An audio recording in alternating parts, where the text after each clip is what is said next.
Okay, well, it's a lovely day. We need some exercise, so Tilly and I are going for a walk. But we need to get to where we're going to be walking, so we have Tilly's chariot. Where are you, girl? Come here. There's a good puppy.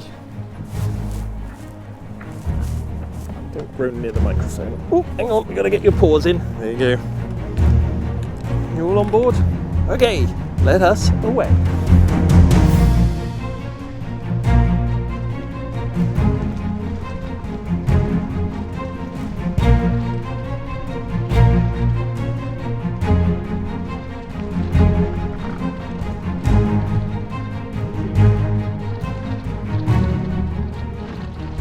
Wobbly there. I'm only in low gear because while I'm holding this I can't change gear. Tilly is way over there now. Normally she gets to run further afield, but this time she knows she can't get too far because I'm keeping up.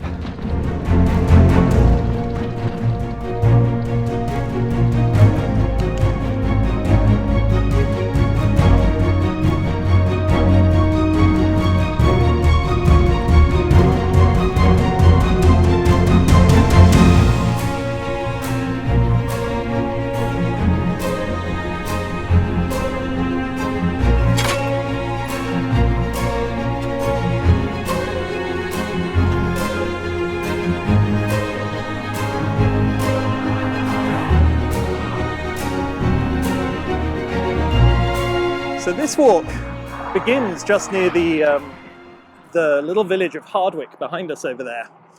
And we're just crossing the A428. We're in the middle of lockdown, so you can see there's not a lot of traffic here. There's this rather striking blue bridge, which I've driven under many times and hadn't really ever known where it went to. And I thought, well, it's clear there's a road that side. What's over this side? And so Tilly and I came and explored recently. And it turns out there's really a wonderful walk along here across some very pleasant fields. So we'll go and see how they're looking today. Okay, let's let Tilly off the lead. Tilly, come.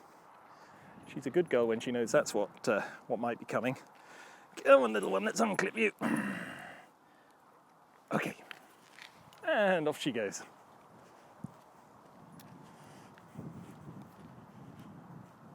So once again, I'm recording some video while walking the dog. This is about the only time I seem to get away from normal work and think about doing something like this. Perhaps I should call this One Man and His Vlog. Someone's probably already used that, but maybe I will if they haven't. Now, one of the things that may have caught your attention earlier on the video is the fact that I'm sporting a very stylish lockdown stubble here. I haven't actually had a beard for, if I can get up here, for about a third of a century. And so I'm not sure I'm really going to start one now. But back in my youth, it was a fine red Scottish beard. Well, not very fine, but red, aye. And it gradually got paler over the years. And now it would be mostly grey, which also means it's rather hard to see. So I just look like somebody a bit unshaven at the moment. And I think unless I go for the full Gandalf look, which I'm not going to do, this may be a short experiment, but we shall see. One of the things I've been experimenting with at home is using one of my good cameras, my Fuji X-T3, as a webcam for doing things like Zoom calls. Now you have to jump through a few either hardware or software hoops to make this work, but it's possible actually with quite a few nice cameras because many of them have the ability to do tethered shooting. So that's where you connect your camera to your laptop or your computer via a USB cable, and you basically use the computer as the viewfinder. And so you can take lots of shots.